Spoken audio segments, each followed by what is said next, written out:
This video is sponsored by School of Business Organization.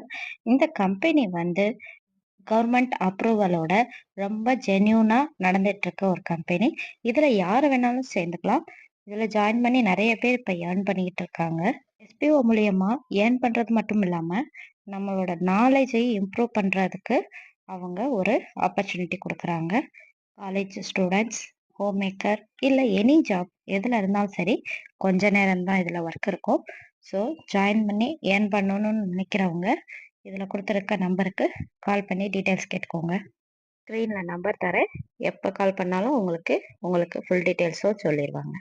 Skip பண்ணாதீங்க. பெரிய தப்பு. தினம் 300 ரூபாய் சம்பாதிக்க அரிய வாய்ப்பு. இன்ஸ்டாகிராம், ஃபேஸ்புக் பயன்படுத்த தெரிந்தால் போதும். Content post and content publishing மூலமா தினம் 300 ரூபாய் சம்பாதிக்கலாம். இந்த வேலை செய்ய 5 நிமிடம் போதும். Work training support, group communication support, all language customer live chat support, முக்கியமா சொந்தமா ஒரு பிசினஸ் ஸ்டார்ட் பண்ற அளவுக்கு உங்களால கற்றுக்கொள்ளவும் முடியும், சம்பாதிக்கவும் முடியும். இந்த வேலை வாய்ப்பு வழங்குவது 5 வருடத்திற்கு மேல ரன் ஆகிட்டு இருக்க நம்ம தமிழ்நாட்டு company school of business organisation private limited. மேலும் விவரங்களுக்கு டிஸ்கிரிப்ஷன்ல கொடுத்திருக்க நம்பருக்கு வாட்ஸ்அப் பண்ணுங்க.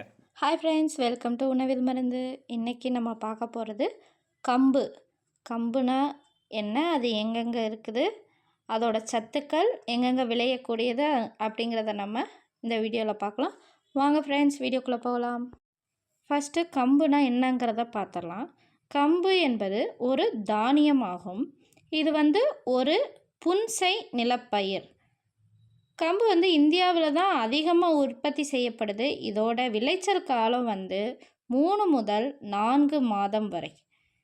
மேலும் எல்லா வகை மண்ணிலும் விளையக்கூடிய தன்மையுடையதுன்னு சொல்கிறாங்க. அதிகமாக பயிரிடப்படும் சிறுதானியங்களில் கம்பு தான் ஃபஸ்ட்டு இடத்துல இருக்குது. ஸோ பொதுவாக கம்பு ஆப்பிரிக்க கண்டத்தில் இது தோன்றியதாக கருதப்படுது.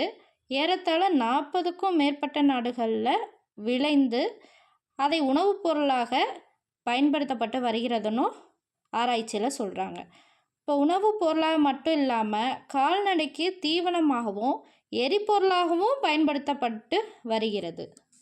மொத்த சிறுதானிய உற்பத்தியில் 55% இடத்த கம்பு பிடிச்சிருக்குது. இப்போ அடுத்து இதோட சத்துக்கள் என்னென்னு பார்த்துடலாம். தானியங்கள்லேயே அதிக அளவு, அதாவது 11.8% புரோட்டீன் கம்பில் தான் இருக்குது. தோலுக்கும் கண் பார்வைக்கும் முக்கிய சத்தான விட்டமின் ஏ உருவாக்குவதற்கும் முக்கிய காரணியான பீட்டா கரோட்டின் கம்பு பயிரில் தான் அதிகமாக இருக்குதுன்னு டாக்டர்ஸ் கண்டுபிடிச்சிருக்காங்க. இதில் எல்லாம் சத்துக்கள், முக்கியமான சத்துக்கள் என்னென்னங்கிறது பார்த்தோம்னா கால்சியம், இரும்பு சத்து, விட்டமின், நயாசின், புரதம், பொட்டாசியம், நார்ச்சத்து, முக்கியமான ரைபோஃப்ளோவின். இப்போ 2000 ஆண்டுகளுக்கு முன்பே இந்தியாவில் கம்பு எப்படி இருந்ததுன்னு பார்ப்போம். இந்தியாவில் நடைபெற்ற அகழ்வாராய்ச்சிகளில் கம்பு 2000 ஆண்டுகளுக்கு முன்பே இந்தியாவிற்கு கொண்டு வரப்பட்டுள்ளது என்று தெரிய வருகிறது.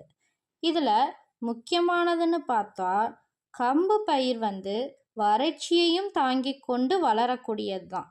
ஸோ அதிக தட்பவெப்ப சூழலிலும் குறைவான ஊட்டமுள்ள நிலங்களிலும் கூட வளரும் தன்மை இந்த கம்புக்கு இருக்குது. இப்போ இதோட சேமிப்பு முறைன்னு பார்த்தோம்னா நன்கு உலர வைத்த கம்பு தானியம் சுமார் 3 to 6 மாதங்கள் வரை கெடாமல் இருக்குமா. ஆனால் அதுக்கப்புறம் திரும்பியும் ஒரு முறை வெயிலில் நம்ம காய வச்சு எடுத்து வச்சா அதுக்கு மேலே ஒரு 6 மாதம் கெடாமல் இருக்கும். இப்போ இதில் பூச்சி தாக்காமல் இருக்கணும்னா நொச்சி இலையை கம்புடன் சேர்த்து சேமித்து வச்சா பூச்சி தாக்குதலை நம்ம கட்டுப்படுத்தலான்னு கண்டுபிடிச்சிருக்காங்க. இதை எப்படினாலும் சமைச்சு நம்ம சாப்பிட்டுக்கலாம். அதில் முக்கியமாக கூழ் ரொம்ப முக்கியம். அடுத்து கம்மங்களி, அடையாவும் செஞ்சு சாப்பிட்டுக்கலாம். தோசைக்கும் பயன்படுத்திக்கலாம். கம்பில் புட்டாவும் செஞ்சு குழந்தைகளுக்கு கொடுத்தா ரொம்ப நல்லது. ஸ்நாக்ஸ் ஐட்டமாக அவங்களுக்கு இந்த மாதிரி ஐட்டங்கள் செஞ்சு கொடுக்கும்போது அவங்க ஹெல்த்தியாக வளருவாங்க. அடுத்து உடனடி உணவு கலவை. இதை எப்படி வந்துச்சுன்றதை பார்த்துடலாம். தற்காலத்தில் கம்பு உணவு அதிகமாக சமைக்கப்படாததுக்கு காரணமேவும் கம்பு உணவாக்குவதற்கு நிறைய வேலைகள் இருக்குது.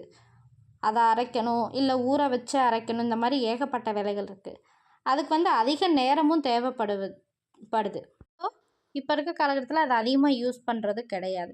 இதை நம்ம அதிகமாக யூஸ் பண்ணணும்னா அதை எப்படி கொண்டு வரலான்னு யோசித்து இந்த குறைகளை போக்குறதுக்கு தான் எளிதாக கம்பு உணவினை வந்து தயாரிக்க கோவையில் இருக்க தமிழ்நாடு வேளாண்மை பல்கலைக்கழகம் வந்து உடனடியாக கம்மஞ்சோற்று கலவை ஒன்றை உருவாக்கி அதுக்கு காப்புரிமையும் வாங்கி கொடுத்துச்சு. ஸோ இப்போ இருக்கக்கூடிய மக்களுக்கு எளிய வகையில் பயன்படுத்தணுங்கிறதுக்காக தான் இப்படி ஒன்றை கண்டுபிடிச்சாங்க. அதையாவது நம்ம யூஸ் பண்ணி ஏதாவது செஞ்சு சாப்பிட்டோம் அப்படின்னா நம்ம உடம்புக்கு அவ்வளோ ஹெல்த்தியாக இருக்கும். ஓகே ஃப்ரெண்ட்ஸ், நெக்ஸ்ட் வீடியோவில் இதோட மருத்துவ குணங்கள் என்னென்னங்கிறத பார்க்கலாம். Bye friends. Section 107 of the Copyright Act 1976. Allowance is made for fair use for purposes such as criticism, comment, news reporting, scholarship, and research. Fair use is a use permitted by copyright statute that might otherwise be infringing. Non-profit, educational, or personal use tips the balance in favor of fair use.